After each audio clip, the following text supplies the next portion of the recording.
Yo, what up YouTube? Wally here bringing you guys another video. Hope you enjoyed the intro. If you're wondering, that was me on the guitar. I know I'm no Jimi Hendrix or anything, but I thought it'd be something fun for me to throw in the video. Let me know what you guys think. That's going to get me on to my first point though. I do want to start becoming a little more personal with you guys in my videos and try to let myself shine through a little bit more. It sounds really corny, shine through, but yeah, I want to try to be a little bit more personal with you guys, especially as I get more comfortable. I'm going to try to let you guys know a little bit more about myself, what I'm all about, my opinion on things, and stuff like that. I think I'm going to try to divide it though, when I do tip videos and when I do more personal videos. And I'll let you guys know in the title of the videos, when I'm going off on a random tangent or when I'm going to give you guys a specific tip about this game that I think can help you improve. Because I definitely don't want to make you suffer through my spiels if you don't want to hear it. So I will let you guys know, and also let me know. Let me know if you guys like it when I do it. If you'd rather just get tips straight up, and I will probably make videos accordingly because this is for you guys. I can't promise that all my videos will be strictly tips if that's what you want, but I will give you mostly tips if that's what you want. Hopefully that's good enough. Anyways, let's get into the gameplay here. I got a team deathmatch on WMD. I like this map a lot. It's a lot of fun to play. And I feel like it's certainly one of the most balanced maps in my opinion. Maybe not on Dom because the B flag is incredibly hard to hold. But in terms of TDM, it's definitely one of my more balanced maps, I think. The only room that I would say that gives you a pretty big advantage is the one that I'm currently in because it's easy to hold down with just pretty much one claymore and it gives you a good vantage point. Pretty much to both routes that the enemy could take you from. Anyways, sorry, I just hiccuped kind of right there when I was in the middle of talking about that. Anyways, I do think this map overall is pretty balanced, and the gun I am currently using is the Ogbar, but I like to call it the Augie Augie Augie. It's definitely one of my favorite guns in this game, and the reason being is that I feel like even though it is an assault rifle, it's kind of hold on one second. This is terrible. Just terrible play right there. Let's call that out.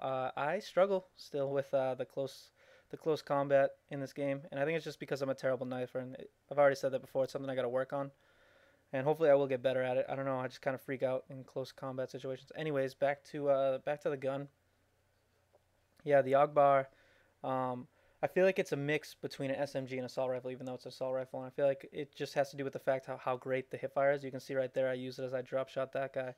It's definitely something I enjoy doing a lot when I use the Ogbar, as I like to be a little bit more aggressive and try to get up in their spawn and see what happens. A lot of people will relate this gun very closely to the FAMAS, and I think it's because they're very similar in their rate of fire and their damage, but even though they're so similar, for me, I consider them to be kind of different, and that's just due to the fact that when I play with the FAMAS, I try to be a little more at range, and when I play with the Ogbar, I try to get a little more close. And I think it just has to do with the recoils for me and how comfortable I am in situations, but definitely either one of these guns is a good choice. I feel like for both, you can be kind of up close because of the high rate of fire, and it does pretty well at range, even though it might get outclassed by the commando or the three burst guns like the G11 and the M16. Sorry for blanking out on you there. Anyways, another thing I really wanted to talk about was kill streaks for team deathmatch and what my opinion is on them. If you want to win, and I'm not talking about in terms of having fun, but if you're playing primarily to win, I feel like every single person on your team should be running either UAV or BlackBird. And if you're a better player, definitely recommend running BlackBird. Not to say that you can't run UAV at the same time. I do that a lot, and you'll see that in many of my games. But running two of these things will have huge advantages for your team. The very obvious advantages that for a brief moment of time with the UAV, especially, like where your team is. But the Blackbird can actually have, in my opinion, really a long-lasting effect on the way that your team will play the game. I find this to be the truth, truthful. Sorry, I find this to be truthful, especially when I'm playing with players who might not really understand where enemies are going to be anyways on the map.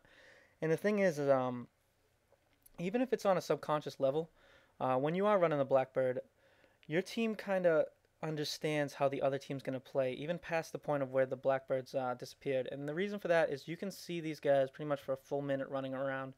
And whether, like I said, even if it's on a subconscious level, you pick up how these guys are playing. You might not know that you're doing that, but you definitely do.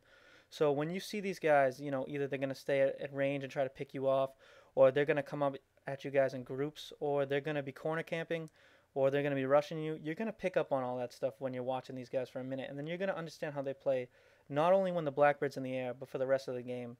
So yeah, that'd probably be my biggest tip of this video is run Blackbird if you can.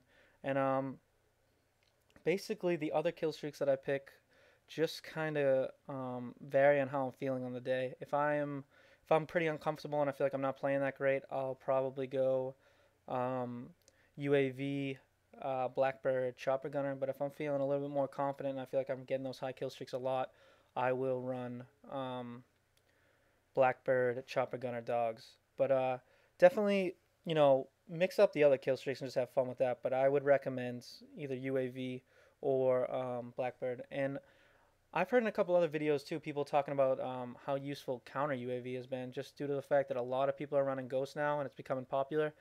So if you're not having any luck with the UAV, try running the counter UAV and see how it works. I haven't personally tested this out yet. I will test it out and I will let you guys know. Probably not going to be playing too much though over the next couple days, so I don't know when I'll get that video out talking about that. But I definitely recommend giving that a try. I'm pretty sure the video is just about coming to an end here, guys. I think I might manage to pick up one more kill. I think I end the game at 28-3. Not the best score, but you know, I was able to play a little bit more in my game, be a little more aggressive, and just have fun. And let me leave you guys with this note: if you're not someone who cares too much, oh, hold on, great jump right there, freeze frame. But anyways, yeah, if you're not someone who cares too much about your KD, give this gameplay a try, because it's this gameplay style a try, because it's a lot of fun. Anyways, guys, that's gonna do it for me today. I will catch you in the next video. All right, later, bye.